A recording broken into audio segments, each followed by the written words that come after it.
Մայիսի 7-ը հայ դասական սիմֆոնիկ երաժշտության հիմնադիր, դիրիժոր, հասարակական և մանկավարժական գործիչ, կոմպոզիտոր Ալեքսանդր Սպենդիարյանի հիշատակի օրն է։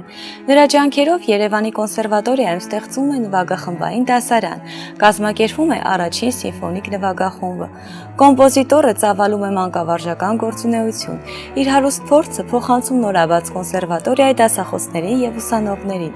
Նրա նախաձեռնությամբ Երևանում առաջին անգամ հնչում են Բեթհովենի 3-րդ և 5-րդ սիմֆոնիաները իր իսկ ղեկավարությամբ։ Ցավոք, կոմպոզիտորն այդպես էլ չտեսավ իր ալմաստ օպերան բեմում։ Նրա մահից 2 տարի անց միայն Մոսկվայում կայացավ օպերայի պրեմիերան, ապա 1933 թվականի հունվարի 20-ին ալմաստ օպերայի բեմադրությամբ բացվեց Հայաստանի օպերայի պետական թատրոնը, որը 1939 թվականից կրում է Ալեքսանդր Սպենդիարյանի անունը։